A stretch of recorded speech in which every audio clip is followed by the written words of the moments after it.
সাধারণ ২-৩টা উপকরণ দিয়ে যে অসাধারণভাবে রান্না করা যায় তা একমাত্র আমার আজকের এই ভিডিওটা দেখলেই বুঝবেন। হ্যালো এভরিওয়ান, আসসালামু আলাইকুম। আমি শাহানাজ চলে এসেছি প্রতিদিনের মতো আজকেও নতুন একটা রেসিপি নিয়ে। আজকে আমার বাসায় কোনো ধরনের সবজি ছিল না, তার জন্য আজকে আমি খিচুড়ি রান্না করব। কারণ আজকে বৃষ্টির দিন, বাইরে বৃষ্টি হচ্ছিল। আর বৃষ্টির দিনে তো আমরা ঢাকার মানুষ বলি, গ্রামের মানুষ বলি, একটু ভালো মন্দ বিশেষ করে ভুনা খিচুড়িটা খেতে পছন্দ করি। আর ভুনা খিচুড়িটা তো মূলত আমরা অনেক ধরনের সবজি দিয়ে রান্না করি, কিন্তু আজকে আমার বাসায় কোনো ধরনের সবজি ছিল না। তার জন্য আমি জাস্ট 3টা উপকরণ দিয়ে ভুনা খিচুড়িটা রান্না করলাম। খেতে জাস্ট অসাধারণ লেগেছে। তার জন্য আমি নিয়েছিলাম বুটের ডাল। বুটের ডালটা ফার্স্ট অফ অল আমি ভেজে নিয়েছিলাম। ভাজার পরে যা সুন্দর একটা স্মেল বের হয়েছে না, এত সুন্দর স্মেল বলার বাহিরে। ভেজে তারপরে আমি এটাকে কি করলাম, যেহেতু বুটের ডাল সিদ্ধ হতে সময় লাগে, তার জন্য ভেজে আমি ডালটা আগে সিদ্ধ করে নিলাম। তারপর এই যে বুটের ডাল, আলু এবং সাথে মশারির ডাল, জাস্ট ডালটা আপনারা, আমি এই 2 ধরনের ডাল দিয়েছি, আপনারা আলাদা আলাদা 3-4 ধরনের ডালও দিতে পারেন। কারণ যত ধরনের যত ধরনের মশলা আপনি ইউজ করবেন, খাবার কিন্তু খেতে ততটাই ইন্টারেস্ট হবে।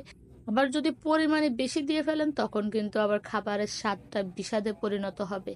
তাই পরিমাণ মতো সব কিছু দিয়ে সুন্দর করে যদি রান্না করেন, তখন দেখবেন আপনার রান্নাটা খেয়ে সবাই বলবে জাস্ট ওয়াও। তারপরে যদি আবার এই ধরনের খিচুড়ি হয় বৃষ্টির দিনে, তাহলে তো আর বলে কথাই নেই।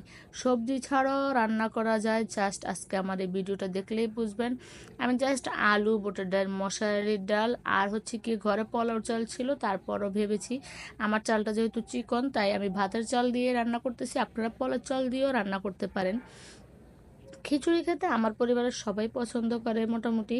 আলহামদুলিল্লাহ আমার রান্নাটাও সবাই পছন্দ করে। তার জন্য একটু আমরা মেয়েরা বেশিরভাগ কিন্তু একটু সুনামের চেষ্টা করি, যে হ্যাঁ, কেউ যদি আমাদের রান্না খেয়ে একবার একটু সুনাম করে দেয় যে হ্যাঁ রান্নাটা ভালো হয়েছে, আমরা না পারি আমাদের কলিজাটা কেটেও ভুনা করে তাদেরকে খাইয়ে দিই।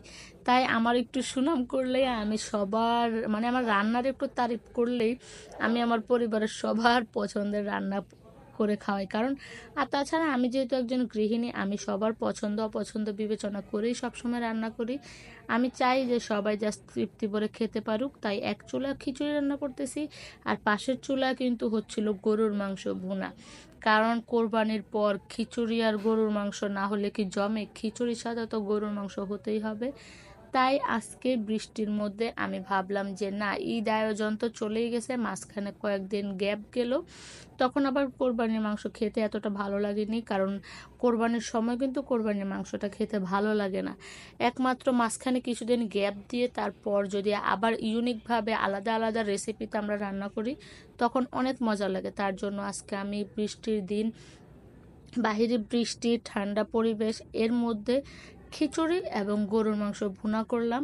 আপনারা কে কী রান্না করেছেন আমাকে অবশ্যই কমেন্ট বক্সে এসে জানাবেন। আর কে কে খিচুড়ি খেতে পছন্দ করেন, খিচুড়ির সাথে গরুর মাংস কার কার পছন্দ আমার পরিবারের মতো, সবাই এসে একটু কমেন্ট বক্সে জানাবেন। আর আমার রান্নাটা কেমন হয়েছে অবশ্যই জানাবেন।